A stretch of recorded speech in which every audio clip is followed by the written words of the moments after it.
Let me show you some of the exchanges he had with Democrats. The first one is probably the most controversial of the day, and I'm just going to show you 30 seconds of it. This went on for quite some time. Tim Kaine, senator from Virginia, honed in on the reality that that regarding the events around the incident in the hotel in California where he was accused of sexual assault and then settled. The circumstances of that is at the time of the event where he says he had consensual sex with the woman, he had just had a relationship with his third wife, and was getting divorced from his second wife. So watch the exchange, and then I'll talk a bit about it on the back end. Number 4, please. Completely cleared.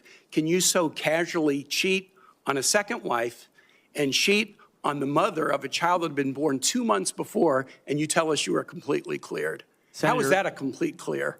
Senator, her child's name is Gwendolyn Hope Hegseth, and she's a child of God, and she's 7 years old. And she was, and you cheated on the mother of that child less than 2 months after that daughter was born, didn't you?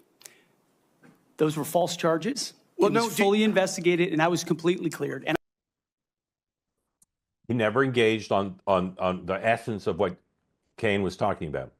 Kaine was saying, at the time this occurred, you had, by your own account, you had consensual sex with a woman, having had a child out of wedlock with your third wife, who you were now cheating on with this woman, having cheated on your second wife with your third wife. Okay, he never engaged on it. One, he just got to say what he did. He played the card of his 7-year-old daughter and said she's a human being, and he just said I was cleared of the allegations of sexual assault. True. He just went to those places. The Kaine exchange was extremely personal, and you don't see that very often. And rather than, and Kaine just wasn't very skillful doing it. So he came off as being, for the Republican ears and for some independent ears, came off as very, very personal and intrusive. Now, Elizabeth Warren's concern. Hegseth has said, and in the abstract, if you're sitting in the room wargaming it out, we're gonna do damage to him in the hearing. Elizabeth Warren said, well, he's come out as a kind of a populist thing to say generals shouldn't be able to leave active duty and go lobby for the defense industry, right? That's something that's got bipartisan populist appeal. And so she was very clever, thinking, well, this guy's going to want to make back all the money he's losing giving up his Fox contract. So when he leaves the Secretary of Defense job, he's going to want to go be a lobbyist for the defense industry. So here's number 5, Elizabeth Warren trying to pin him down on that. In other words, you're quite sure that every general who serves should not go directly into the defense industry for 10 years. But you're not willing to make that same pledge? I'm not a general, Senator. You'll be the one, let us just be clear, in charge of the generals. Right? So her big clever thing was she was right. She was smart. He doesn't want to rule out going to cash in after he's defense secretary. She's right. It's no better to do it as defense secretary. In fact, in some ways worse than to do it as a general. But he doesn't want to take it up the table, but then he makes a joke. I'm not a general, because the room is packed with his supporters. They laugh on cue. He doesn't lose the exchange, even though there's merit to what she said. But she loses the exchange because he answered in a clever way and he had the audience. All right, another heated exchange. Number 6, Tammy Duckworth, senator from Illinois.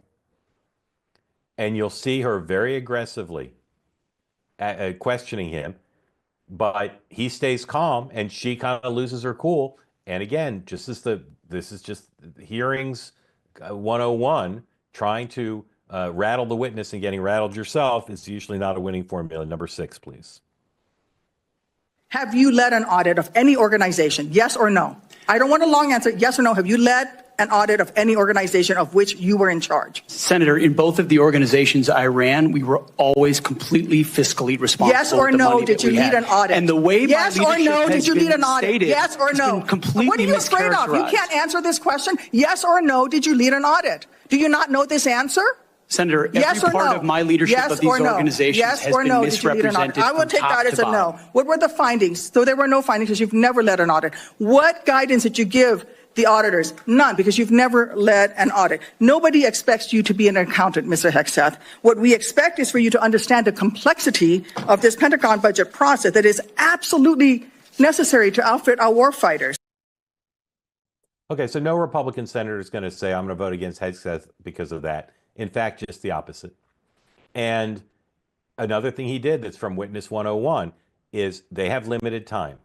So if they try clever things like just say yes or no, or, I only want you to focus on this one area, he doesn't have to do that. And he can eat up a lot of their time by giving long, slow answers that are semi on point, but aren't really responsive.